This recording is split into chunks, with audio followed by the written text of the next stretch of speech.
सभी को नमस्कार। पिछले वीडियो में हमने खुशबू रचते हैं हाथ कविता को पढ़ा और उसकी मूल संवेदना को समझा। आज हम इस कविता के आधार पर कुछ प्रश्नों पर चर्चा करेंगे। कई गलियों के बीच, कई नालों के पार, कूड़े के ढेरों के बाद, बदबू से फटते जाते इस टोले के अंदर खुशबू रचते हैं हाथ। ये पंक्तियां हैं श्री अरुण कमल जी की, जो इस कविता के कवि हैं। अरुण कमल जी के बारे में हम जान चुके हैं कि वे अपनी कविताओं में आधुनिक समय और समाज से जुड़े हुए बड़े प्रश्न उठाते हैं। जैसे कि वे कहते हैं, सबसे जरूरी सवाल यही है मेरे लिए, क्या हमारे बच्चों को भरपेट दूध मिल रहा है?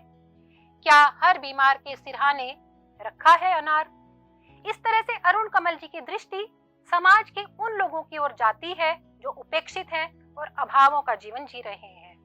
इस कविता में भी उन्होंने कुछ ऐसा ही कहा है। तो आइए पहले कविता के केंद्रीय भाव पर एक दृष्टि डाल लेते हैं। खुशबू रचते हैं हाथ कविता में कवि ने अगरबत्ती बनाने वाले मजदूरों के माध्यम से समाज के उस निर्धन श्रमिक वर्ग की दुर्दशा का मार्मिक चित्रण किया है, जो दिन रात परिश्रम करके दूसरों के जीवन में खुशी, रंग और खुशबू तो भर देते हैं, लेकिन उनके अपने अभावों और कष्टों की चिंता आज के विकसित समाज में किसी को भी नहीं होती। किसी का भी ध्यान उनके कष्टों की ओर नहीं जाता। ये लोग बहुत कष्ट और अभावों के बीच में जीते हैं। इनके परिवारों के बच्चों का पालन पोषण भी निर्धनता के कारण उचित तरीके से नहीं हो पाता है और वे भी बाल श्रम करने के लिए विवश हो जाते हैं। ये एक कड़वा सच ही तो है कि खुशबूदार अगरबत्तियों के माध्यम से लोगों के जीवन को सुगंधित बनाने वाले ये मजदूर स्वयं कितनी दुर्गंध के बीच अपना जीवन बिताते रहते हैं और उसको झेलते रहते हैं। तो आइए अब कविता के आधार पर कुछ बहुविकल्पीय प्रश्नों पर चर्चा कर लेते हैं। हमारा पहला प्रश्न है, कविता में किन लोगों के हाथों की बात हो रही है? मेहंदी लगाने वाले लोग, फूल उगाने वाले लोग, अगरबत्ती बनाने वाले लोग या इत्र बनाने वाले लोग? इसका सही उत्तर है अगरबत्ती बनाने वाले लोग। हमारा अगला प्रश्न है, समाज के लिए खुशबू रचने वाले लोग दुर्गंध में रहने के लिए क्यों विवश हैं? निर्धनता के कारण, उपेक्षित होने के कारण, शोषण के कारण या फिर उपर्युक्त सभी? इसका भी सही उत्तर है उपर्युक्त सभी, क्योंकि ये लोग निर्धन तो है ही, साथ ही ये समाज की उपेक्षा और शोषण का शिकार भी होते हैं। अतः ये सभी कारण ठीक है। हमारा अगला प्रश्न, ये कविता समाज की कौन सी बुराई की ओर संकेत कर रही है? बेरोजगारी, अशिक्षा, विषमता या दहेज प्रथा? इसका सही उत्तर है विषमता, क्योंकि असमानता हमें दिखाई देती है। जहां शहर का धनी वर्ग सुख सुविधा पूर्ण घरों में निवास करता है, वहीं ये लोग दिन रात परिश्रम करने वाले श्रमिक लोग एक दुर्गंध और अभावों की जिंदगी जीते रहते हैं। हमारा अगला प्रश्न, इस कविता में खुशबू शब्द बार बार आया है। खुशबू शब्द का समानार्थक शब्द क्या है? सौंधी महक, सुगंध, सुवास या उपर्युक्त सभी? इसका उत्तर है उपर्युक्त सभी, क्योंकि सौंधी महक एक देशज शब्द है, सुगंध और सुवास हमारे हिंदी खड़ी बोली के दो शब्द हैं, तो ये सभी शब्द खुशबू के समानार्थक शब्द हैं। पीपल के पत्तों जैसे हाथ किसके बताए गए हैं कविता में? स्त्रियों के, नवयुवतियों के, छोटे बच्चों के या बूढ़ों के? इसका सही उत्तर है छोटे बच्चों के हाथ पीपल के नए पत्तों जैसे बताए गए हैं। आइए अब कुछ वर्णनात्मक यानी दीर्घ प्रश्नों पर चर्चा करते हैं।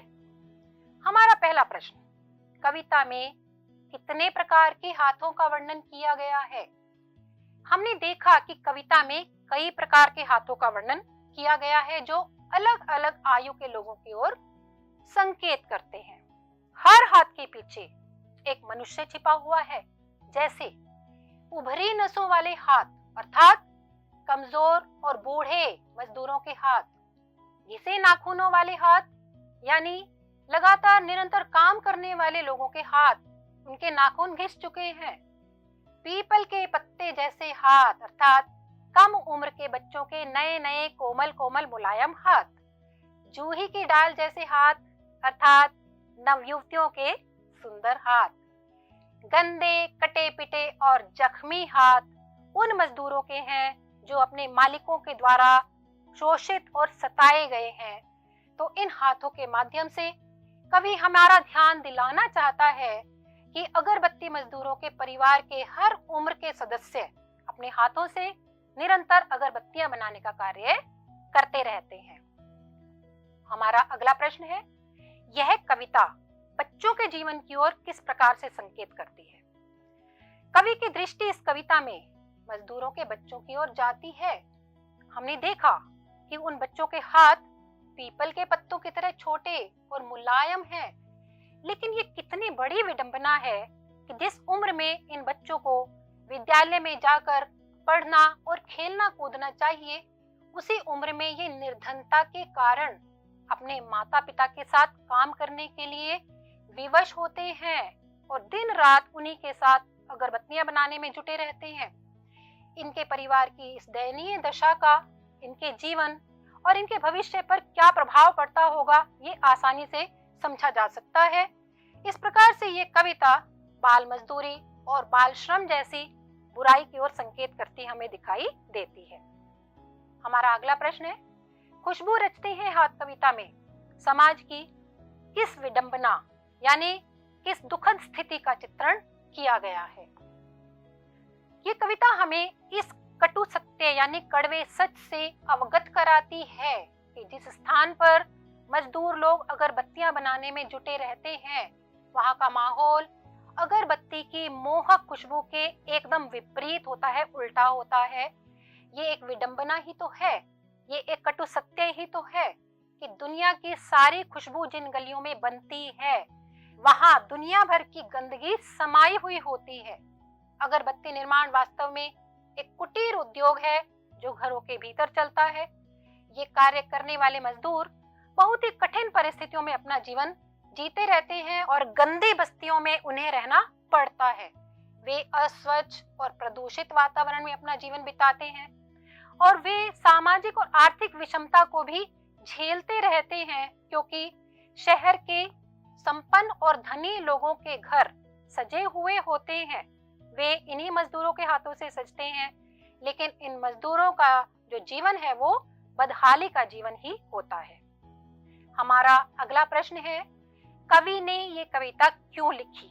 इस कविता को लिखने का उद्देश्य क्या है?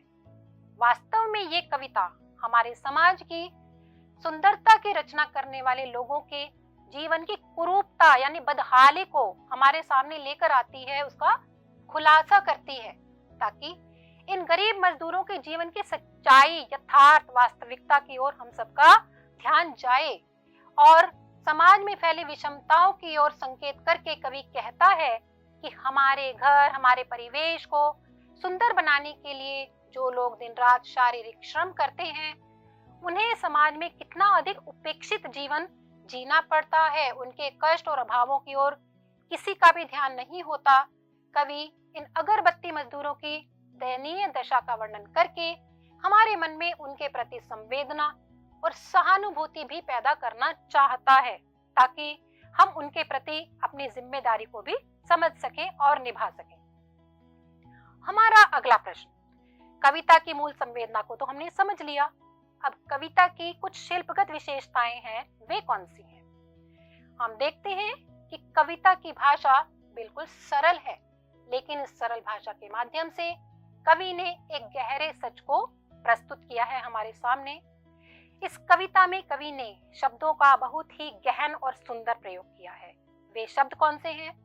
रचते हैं शब्द एक गहरा अर्थ लिए हुए हैं, क्योंकि खुशबू एक ऐसी वस्तु है जिसका निर्माण नहीं बल्कि रचना की जाती है। क्यों?